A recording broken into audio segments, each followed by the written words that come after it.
Аэродром в Заводском был основан больше века назад. В 1931 году здесь была создана первая в СССР школа гражданских летчиков. 11 выпускников аэроклуба стали героями Советского Союза. Здесь учился и совершал свои первые полеты легендарный летчик, дважды Герой Союза Амитхан Султан. Сотрудники расположенного тут предприятия «Универсал Авиа» с гордостью показывают доску почета. Мы гордимся, естественно, что у нас в клубе такой вот человек был, есть. Помним его всегда.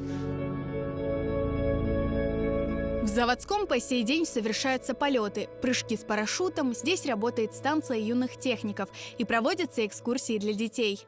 На сегодняшний день летаем, прыгаем с парашютами, привлекаем молодежь. Как можем, стараемся больше выдернуть из-за компьютеров, с виртуальной жизни в настоящую. На данный момент в аэроклубе находится авиамодельная лаборатория, то есть где занимаются и дети, и взрослые. Преподаватели нашей авиамодельной лаборатории также ведут кружки, более 300 детей ведут на станции юных техников. Работают и учат, именно привлекают именно к авиамодельному спорту, потому что это первый шаг. Целые школы посещали, приводили и старшие классы, и младшие классы, то есть много, то есть и детские садики.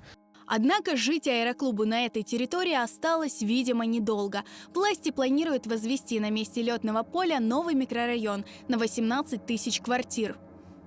Район, основанный на принципах комфортного компактного градостроительства, обеспечит крымчан жильем уровня лучших российских городов. Всего в районе будут проживать 37 тысяч жителей.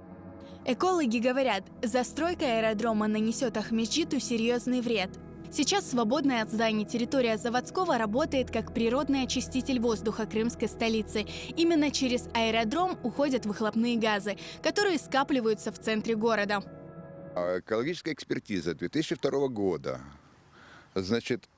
по всему Симферополю касательно проветривания ветров, роза ветров, загазованности и все остальное прочее, дала отрицательный результат по застройке аэродрома. Я здесь против застройки категорически. Сотрудники предприятия и активисты пишут письма, жалобы, отправляют запросы в различные инстанции, но безрезультатно. Аэродром Заводское, где стал на крыло Амитхан Султан, дважды Герой Советского Союза, приглянулся застройщику. Оказалось, что, переходя в Россию, Крым потерял этот аэродром как аэродром. Его нет в реестре аэродромов Российской Федерации. И это позволяет глядеть как на пустое поле. Поэтому сейчас уже есть движение, и объединились люди, вышли с этими вопросами, записали обращение на президента и ждем результата.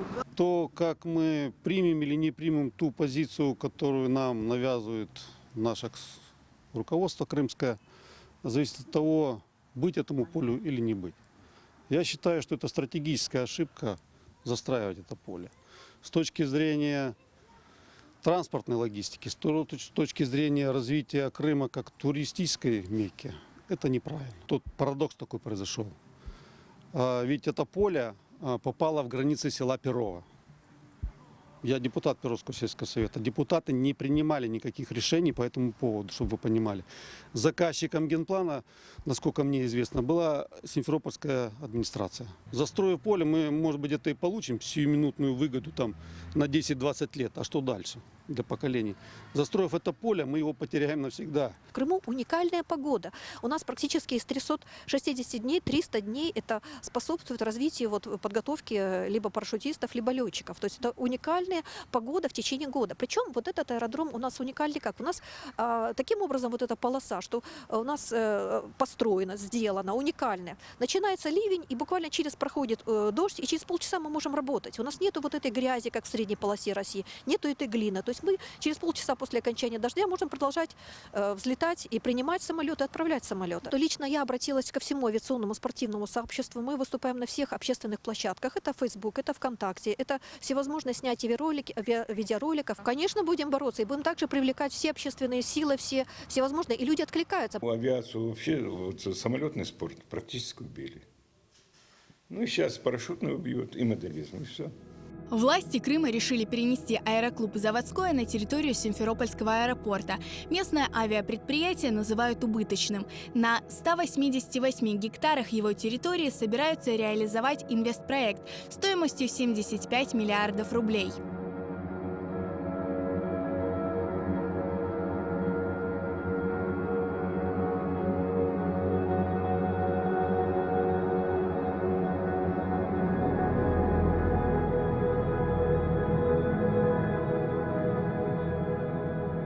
Но сотрудники авиаспортклуба намерены до последнего бороться за свою территорию.